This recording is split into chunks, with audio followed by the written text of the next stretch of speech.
Anna Dolidze, professor, politician, and founder of the For the People Party, it is my pleasure to interview you for the first time for the Georgia Today interview. Thank you so much. I'm happy to be your guest. Impeachment process of the President Zurabishvili is underway.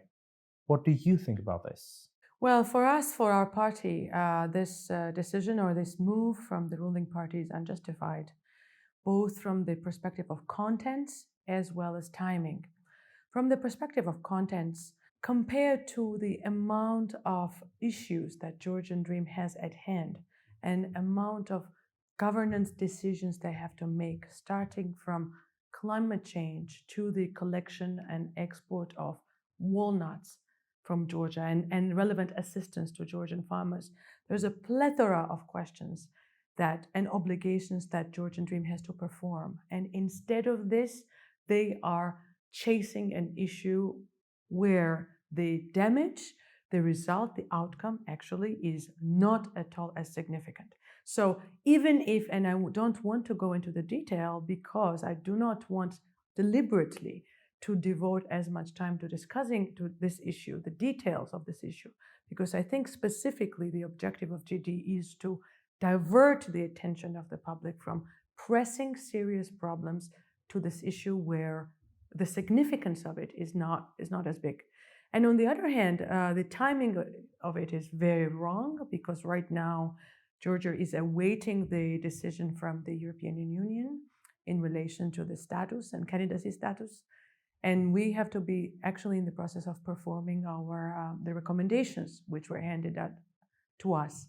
So instead of a very serious business discussion on whether the recommendations have been fulfilled, where do we stand, what we shall be doing to receive the candidacy status, what the Georgian Dream is doing. It is impeaching current president, and of course this is not going to impact the reputation of Georgia abroad in a positive light.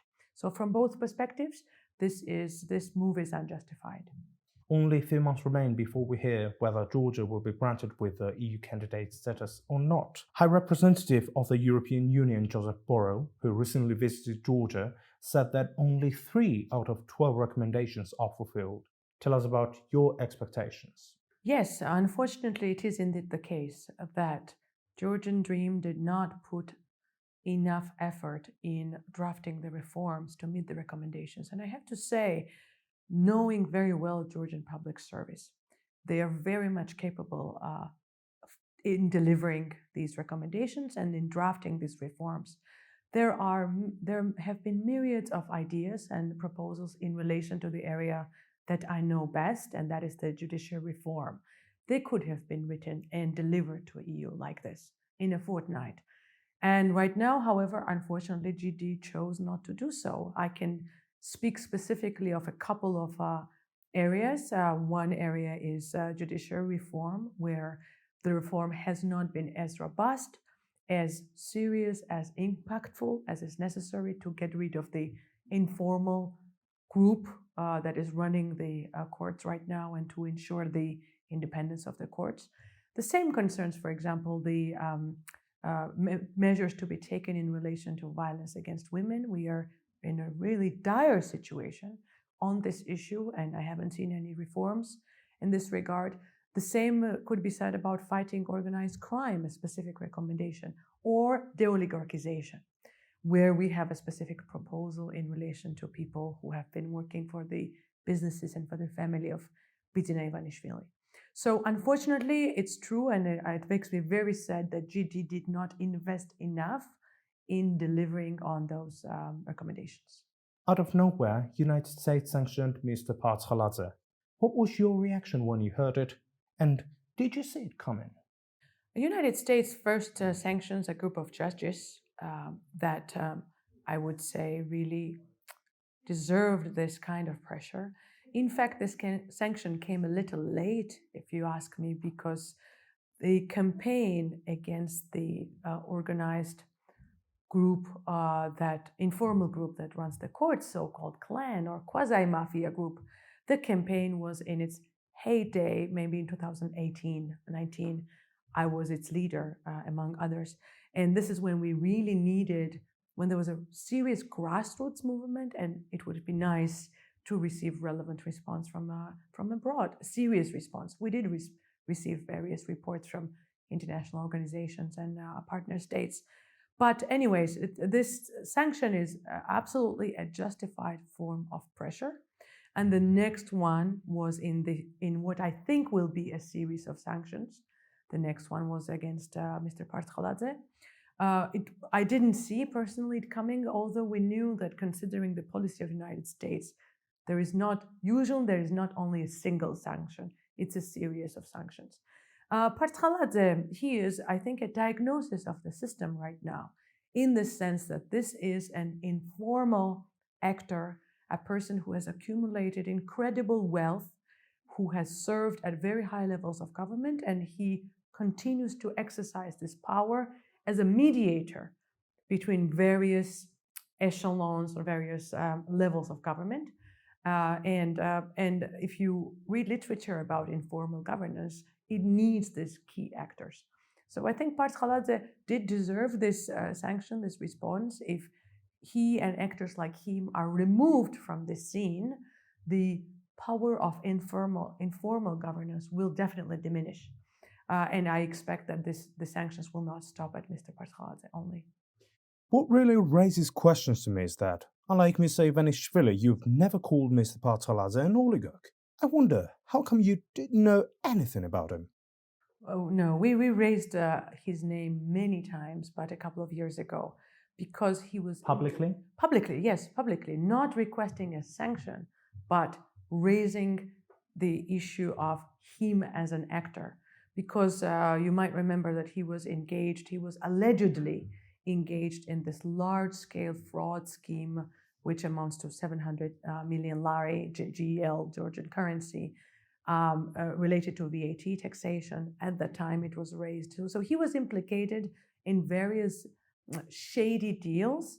However, you are right in the sense that we didn't identify him specifically as this informal interlocutor. And it's good that US, with its intelligence sources as well, powerful sources, could identify him as also as an interlocutor with Russia. And what we could identify, though, knowing the informal governance structure, informal governance has its own structure, how it's run. I know it personally because I've observed the judges in the High Council of Justice.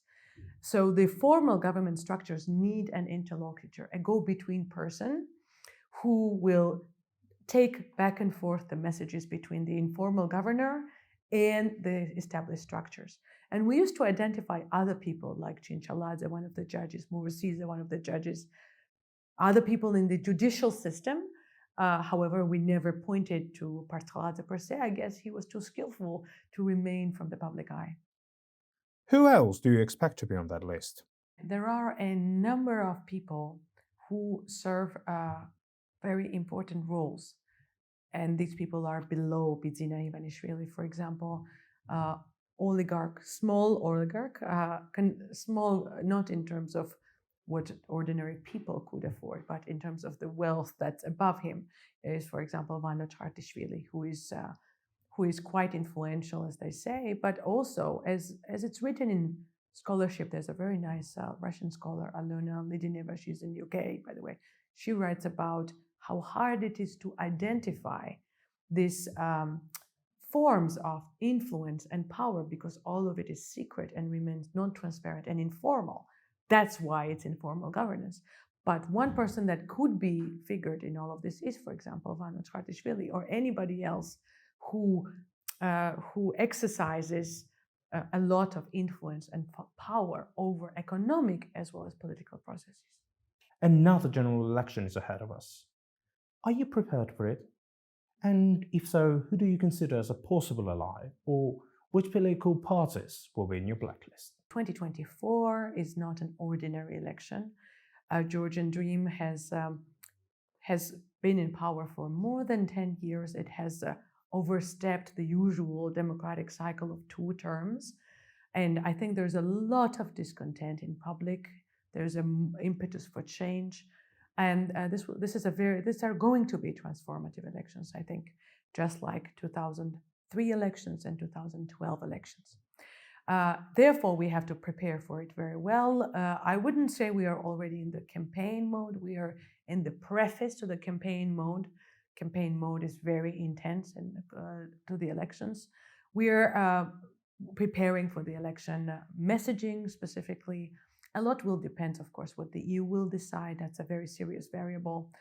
And for people that don't know Georgian recent history very well, it's hard to explain, but I'll try. The peculiarity of Georgian politics is that we have two big dominant parties right now, and that is the ruling party, and another one is United UNM.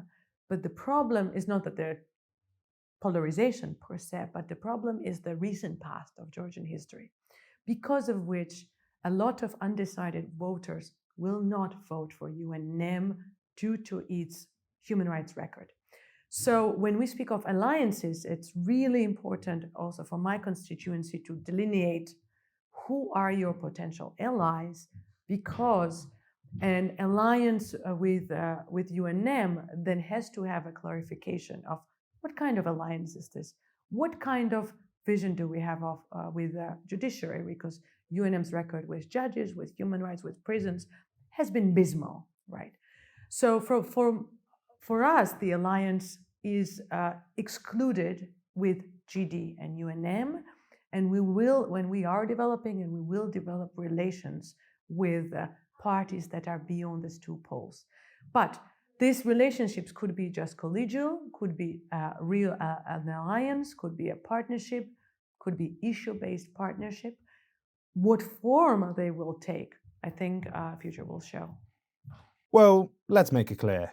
Would you work with Lelo, Girchi More Freedom, Citizens, Droa, or for Georgia parties? So I would first say that we are very European party in terms of European tradition of governance, in the sense that we collaborate with various parties on issue basis. So first of all, we are a party which has a very strong issue-based agenda, and which would be close to social democratic agenda worldwide, right? And we collaborate with other parties in other countries who share with the same agenda.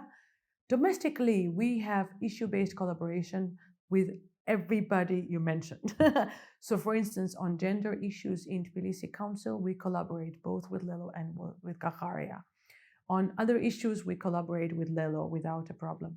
We can collaborate. We had same position in relation to the conscription and recruitment in the military with Girchi, as much as you would be surprised.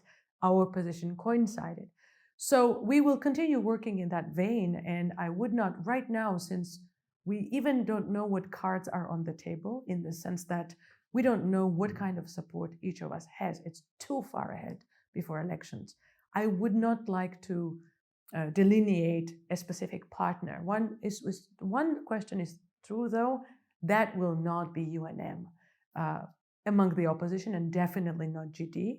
Speaking of the elections, as you may know, in 2024, for the first time in our history, 90% of the population of Georgia will vote via electronic devices. Tell us your opinion about this major change. So it's currently being tested, as I understand, in two precincts, 2 election districts. It was tested right now, although these elections were not competitive. So even if they were tested, I would have to look very, very carefully how the system works. We have to understand we come from a specific traumatic past where people are used to the idea that the government is surveying them. And here I mean Soviet past, right? They're used to the idea that they're being wiretapped, that there is no division between private and public life, there is no privacy. So we have to see first, test, hear from people what they think about the mechanisms that will be put in place, and moreover, what mechanisms there are, in fact, to ensure the privacy and the secrecy of choice. Because, for instance, what has been a serious problem recently, in recent elections, in last all years, since cell phones have been invented with a camera, is that cell phones with camera have been used as pressure instruments for public to monitor how they vote. So they were asked to take a screenshot of the ballot and to deliver it to their boss or to their workplace. And therefore, I have initiated, for instance, a proposal to ban the use of cell phones in the voting booth. It was never heard by the GD, by the way. However, so my point here is that people here are under a lot of pressure during election time, and they're used to being threatened with surveillance, monitoring, finding out what their choice is. The secrecy of the ballot usually, very often, is violated. So I see the dangers with electronic voting, but I also see very, very big benefits, right? Although in many countries, including the United States, there is no electronic voting. People still vote with old-fashioned ballots. So let's see what will be the reports from these two districts and what is the outcome, what are the feelings among the population, and what the experts say, both technical as well as political experts. And then we will arrive at the judgment whether or not this is a step forward. Your political profile is full of stories of defending those who were oppressed by political leaders. Case of Sandro Girguliani is a good example of it. I wonder if you, as a person with such reputation, may run for the presidential office in 2024. What a question. What a question. Let's see. Why not? Yeah, why not? Well, let me say I haven't thought about it. It has been. Do you exclude it? I've been told this by public, by citizens on social media. No, I certainly don't exclude it. But so the way the political timeline will work, first we have parliamentary elections, and then we will have indirect elections of the president. No longer we'll have direct, unfortunately, I fought a lot against this, but we will not have direct elections anymore. So first we have to work on, I think most important, most paramount is political transformation. Where the power lies, policymaking lies, it's the parliament.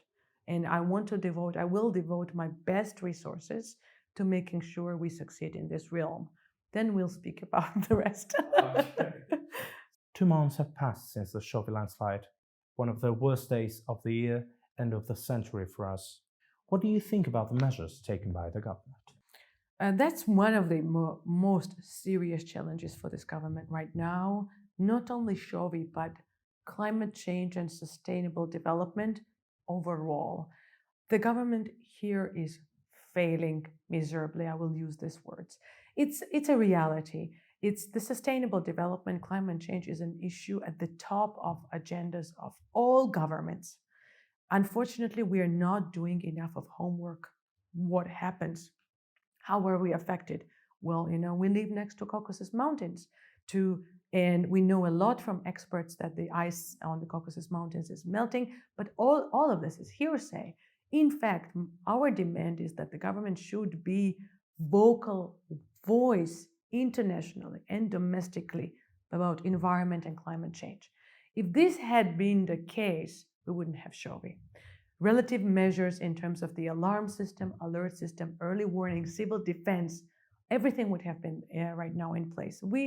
Unfortunately, we don't even have a civil defense system. When I was growing up as a kid in Soviet Union, we used to have regular trainings for civil defense, for environmental issues, for sudden problems that could happen, explosion or earthquakes. And this system has been abolished with no replacement. So for Shovi, government wasn't ready. They were not paying attention to climate change at all. Even now, we don't know what happened. Even now, we don't know the truth. And the biggest question, I was just in Western Georgia, and biggest question people from Raja ask is this: are we going to avert the same thing next time? And I say no, because what we haven't seen is any kind of action even after Shovi.